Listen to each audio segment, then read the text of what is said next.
Hi, well, our one simple recipe this week is about tea, specifically turmeric tea. And we'll talk a little bit about that. I'm Judy Metesky. I am a culinary dietitian and a registered dietitian with Athens Nutrition, and it's great to be here today. We've got some snowflakes here in the Philadelphia region, so hot tea. It is definitely hot tea time. So I thought I would just spend a little bit of time going over that with you guys, because maybe you're looking for some ideas of how to kind of sip through this colder season, especially going into the holidays. Sometimes it's nice to have some things that are just non-alcoholic and you can just enjoy between meals, and maybe even as a substitute for some desserts if that's something that you're trying to cut back on. All right, so I am going to do the tea today, and I'm going to talk about a couple other things, because as I was putting this together, I thought, I'm going to share a couple tips and then have you share some with me as well, because you might have some great tea tips that you can put out there so we can all take advantage of.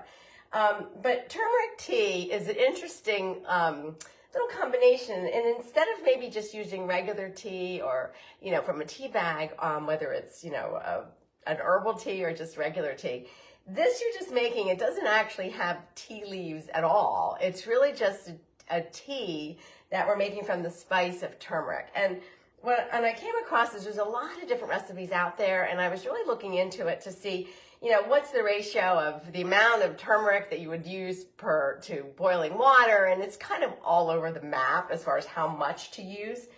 But I'm using about a teaspoon of turmeric with about 2 cups of boiling water that I have off here on a saucepan.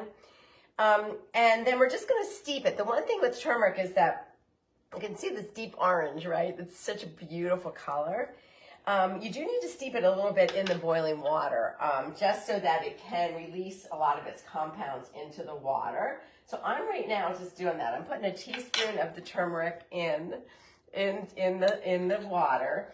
And if you're not familiar with this particular spice, it's really been one. What's interesting about it is you definitely hear a lot about turmeric in social media posts, and it really has a lot to do with its antioxidant value, and it's been used for centuries in cooking, and there has been certainly used for medicinal purposes as well. The research that we have is always limited when it comes to spices, but we do know that for most people there's probably no reason why we couldn't add turmeric to the diet. Some people, though, with GERD, this may not be the best for you if you have some acid reflux, but it's such a nice spice to add as any spice or herb, because anytime you're adding herbs and spices to your cooking, you're adding some natural plant compounds, and you're adding some really nice antioxidants as well. I'm gonna just, as we're talking, I'm gonna just stir this a little bit if I can find my little whisk. So the actual compound in turmeric is called curcumin, and that's what's giving it its real yellow hue. And that's the family of compounds that seems to have that antioxidant value. So that's where it is. It's in curry powder as well. Now, the trick with turmeric is that it's not very easily absorbed by the body, and it gets metabolized very quickly, in the sense that then we don't absorb the antioxidants. So there's some little bit of tricks around that. And what has been found is that if you use black pepper, so we're going to grind a little black pepper into the tea.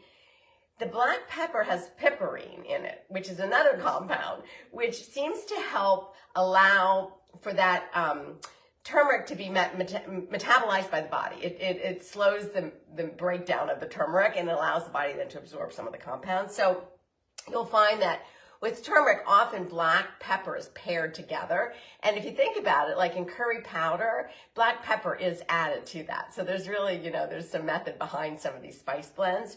So anyway, that's important to know. And it does seem to be absorbed a little better in the presence of some oil or some fat. That is also something to consider.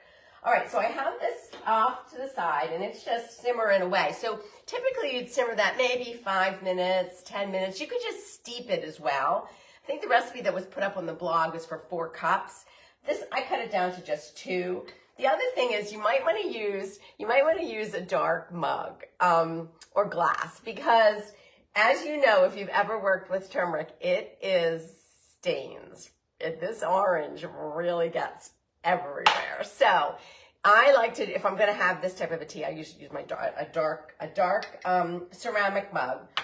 If you get stains anywhere, there's a good link to Food 52 on how to get stains out of things from any spice, really, that might have that, might have a hue that really clings to either the counter or your cooking utensils. But if you use like a baking soda paste, just like equal parts baking soda to water, that seems to work really well for me. Or you could use white vinegar. And some recommend bleach. I don't think I've ever need to go quite that far. Usually the baking soda paste helps and white vinegar. So anyway, so that's there. Now, a couple of things with this. So you can really take this in a lot of different directions. We put up I think a post last week about making a turmeric tea with apple cider. So you could just get, your favorite apple cider, use that in place of water, and do the same thing we're doing. If you would enjoy that. I think that would make a nice sipping afternoon or even after dinner kind of treat. To tell you the truth, I'm not the biggest fan of apple cider, so that's not something that I would typically do, but we just happen to have some because we're using it for a party. So I might end up just using it anyway, but for me, I'd probably just use the water. And then you can add just different flavors. So you could use the zest of a lemon in here, which I'm just gonna add a little bit. Why not? I have it out. I couldn't find my tea sieve. I have one somewhere. I can't find it. But it doesn't really matter. If you want to strain this through a fine sieve after you've sort of steeped it, great. I don't have one, so I'm not gonna do that. The other thing I found in my pantry, and I forgot I had, was candied ginger. If you could put ginger powder in here. You could do fresh ginger in this as well. I'm throwing in one of these candied ginger bites that I think are so delicious. I'm just gonna pop that in because I'm gonna let that steep in there with it. So we have the turmeric, we have a little bit of, you could put lemon juice. At the end, you could squeeze some lemon juice. You can put the lemon zest in there. You could even do I would probably maybe half of a cinnamon stick if you wanted to. You could really spice this up anyway. It's all just your flavor preference, basically. If you love it, I would make a larger amount of it once you have everything out, and then just keep it in the refrigerator and then warm it up when you're ready to have it. You can pop it in the microwave. So a lot of different ways you can go with that. And to tell you the truth, this is actually a ginger cayenne honey that a friend gave to me. It's delicious. I like honey, but I tend to use maple syrup more than I do honey, just because I like the flavor a little bit better.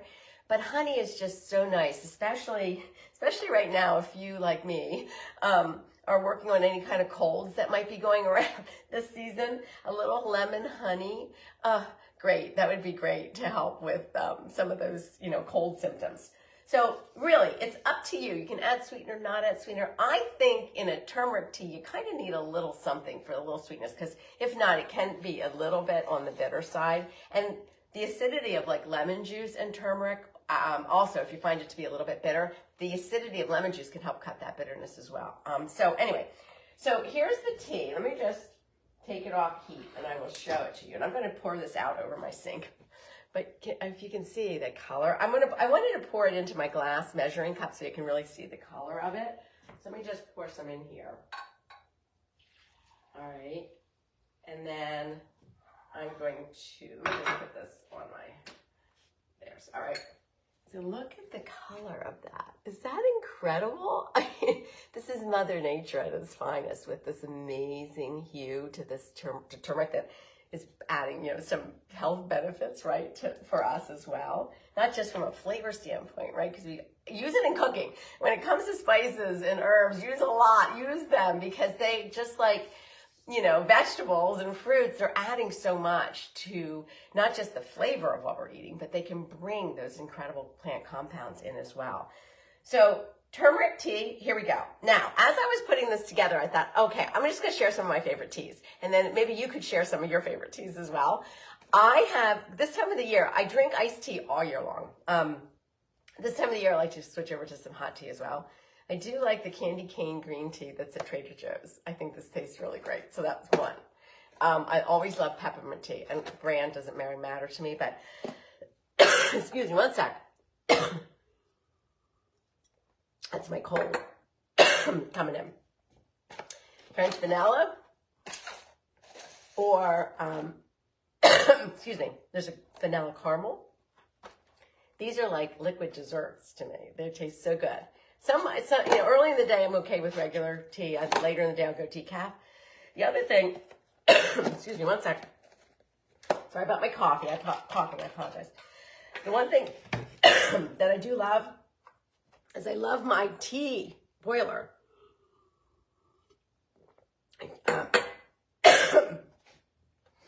These are fantastic for boiling water and making iced tea. I was wondering if I'd be able to get through this without coughing. Not quite. But I love to make green tea. And I just make it with this, I boil the water, make the tea. So I have that to drink throughout the week. All right, so here's our, I'm not going to pour it into the mug so you can see it, but here's our turmeric tea. With a little lemon, I'm going to add a little bit of honey to this, and I'm going to be sipping this right after I stop the Facebook Live. If you have any teas that you're currently sipping, please share them. I'd love to hear from you. And also, stay well, unlike me, stay well till next week, and I will see you with another video before the holidays. Take care. Bye-bye.